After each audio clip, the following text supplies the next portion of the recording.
दोस्तों, जय हिंद, जय भारत। देखो, प्रजातंत्र में हर किसी को किसी से भी सवाल पूछने का हक है। ये बहुत अच्छी बात है। ये टिकैत साहब और ये उनकी यूनियन वगैरह जो है वो सरकार से सवाल पूछती रहती, बहुत अच्छी बात है। ये खूबसूरती है डेमोक्रेसी की। लेकिन रिसेंटली कुछ चीज़ें ऐसी हुई हैं जिसके अंदर सवाल उठते हैं कि टिकैत साहब से भी सवाल पूछे जाएं कि क्या ये ठीक है या गलत है। आप उनके जवाब दें। पहला, नरेश टिकैत जो कि भारतीय किसान यूनियन के प्रेसिडेंट हैं, उन्होंने कहा कि भाई सरकार को पानी नहीं रोकना चाहिए। ये जो फैसला किया है ये गलत किया है। वहाँ के भी तो किसान हैं। तो मैं ये पूछना चाहता हूँ, लगता है कि इन्होंने जो है फ़ौज में कभी नौकरी इनके की दूर दूर के रिश्तेदार ने भी नहीं की है।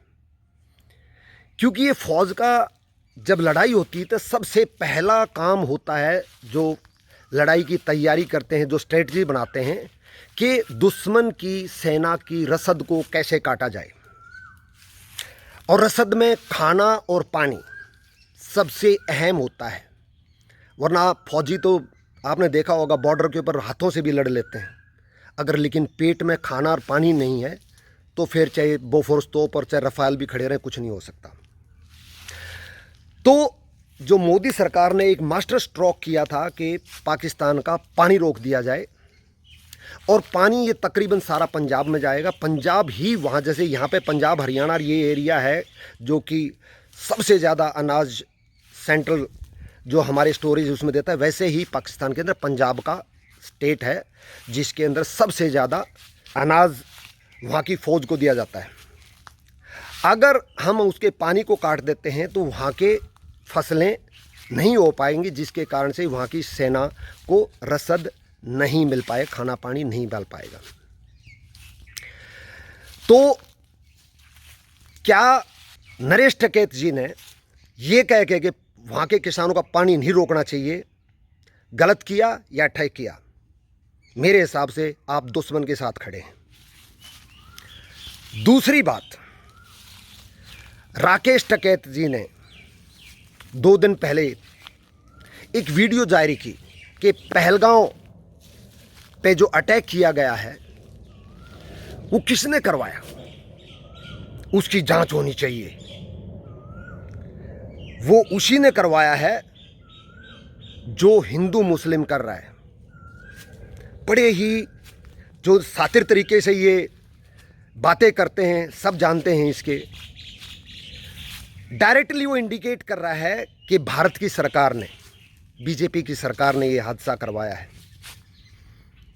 ये कह करके आप पाकिस्तानियों को एक सपोर्ट दे रहे हैं जो कि इंटरनेशनल यूएन के अंदर जाकर के ऐसी ऐसी स्टेटमेंटों को रखते हैं। देखो कि हिंदुस्तान के ही लोग कह रहे हैं कि ये तो भारत की सरकार ने ही करवाया है, इसमें पाकिस्तान का कोई हाथ नहीं है। तो क्या आपने ये करके ठीक किया है? मेरे हिसाब से नहीं किया है। आप दुश्मन के साथ खड़े हैं। एक तीसरी स्टेटमेंट कल मुजफ्फरनगर में युद्धवीर चौधरी ने दी, भरी पंचायत रैली के अंदर, कि भारत की सरकार झूठ बोल रही है कि हमने पाकिस्तान की ट्रीटी जो है 1960 वाली वो कैंसिल कर दी है, एम्बियंस में डाल दी है और वहाँ का पानी हम रोक देंगे। और उन्होंने कहा, एक बहुत बड़ी सबसे बड़ी झूठ ये बोली कि मेरे पास में वो लेटर है, जिसको पढ़ना है वो आके पढ़ सकता है। इतनी हिम्मत थी तो उस टाइम पे पढ़ते ना उस लेटर को, तो पता लग जाता। उन्होंने नहीं पढ़ा, उन्होंने झूठ बोला, लेकिन मैं पढ़ता हूँ आपके लिए। हमारे जो सेक्रेटरी हैं वाटर रिसोर्स के, देबश्री मुखर्जी, उन्होंने 24 अप्रैल 2025 को ये लेटर लिखा है, जो कि पाकिस्तान के सेक्रेटरी सैयद मुर्तज़ा को लिखा है। उसका पहरा 5 जो कि फाइंडिंग्स हैं, जो कि डायरेक्शन है, जो कि डिसीजन है, हुक्म है भारत की सरकार का, वो ये है, para 5, government of India has hereby decided that the Indus Water Treaty 1960 will be held in abeyance with immediate effect। कि जो 1960 की जो इंडस पानी संधि थी वो फौरी तौर से तुरंत प्रभाव से निलंबित की जाती है। ये मैं लेटर से पढ़ रहा हूं। और एक सवाल और पूछता हूं, जो कल की रैली थी उसमें, उस रैली में कौन थे? मुजफ्फरनगर के समाजवादी पार्टी के member of parliament Harindra Malik, Samajwadi Party की मेंबर ऑफ पार्लियामेंट कराना से इकरा हसन, 2 एमएलए समाजवादी पार्टी के, एक कांग्रेस का एमएलए उत्तराखंड से। भैया ये सभा तय हो रही है पॉलिटिकल पार्टीज की, उसमें भला किसान ये कर देंगे, किसान, भाई किसानों को यही काम है क्या? 2 दिन पहले परमात्मा बरसा है, किसान अपने खेतों को बोएंगे, अगली फसल के लिए तैयार करेंगे।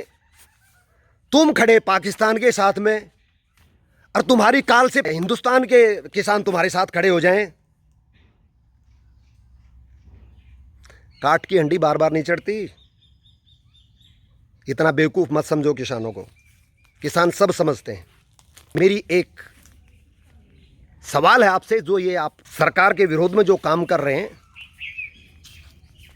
जो हिंदुस्तान के खिलाफ जो कार्रवाई कर रहे हैं, जो ये एजेंडा चला रहे हैं, ये बंद कर दीजिए देश के लोग, वरना आपको माफ़ नहीं करेंगे।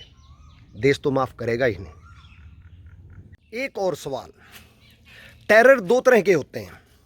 एक होता है टेरिटोरियल टेरर, कि भाई आपने कोई एरिया को, जगह को कब्जा करना है तो आप जो है ना लोगों को मारते हैं। लेकिन यहाँ इस केस के अंदर ये टेरिटोरियल नहीं था, ये इस्लामिक टेरर था। क्योंकि इसके अंदर इंडिविजुअल से पूछा गया कि आप नॉन मुस्लिम है कि नहीं है। जिसने कहा मुस्लिम है उसको छोड़ दिया गया, जो मुस्लिम नहीं थे उनको फिर भी असरटेन करने के लिए कलमा पढ़वाया गया। उन्होंने मना कर दिया, कलमा नहीं आता है। फिर उनकी कपड़े उतार करके उनका फिजिकल चेक किया गया और फिर गोली मारी गई। तो इस तरह से ये इस्लामिक टेरर की कैटेगरी में आ गया। तो क्या सवाल उठता है, कल मुजफ्फरनगर की रैली में, जो कि किसानों की रैली नहीं थी, समाजवादी पार्टी की रैली थी, सपोर्टेड बाय कांग्रेस, क्या उसमें ये सवाल उठा कि ये इस्लामिक टेरर है? Answer is no.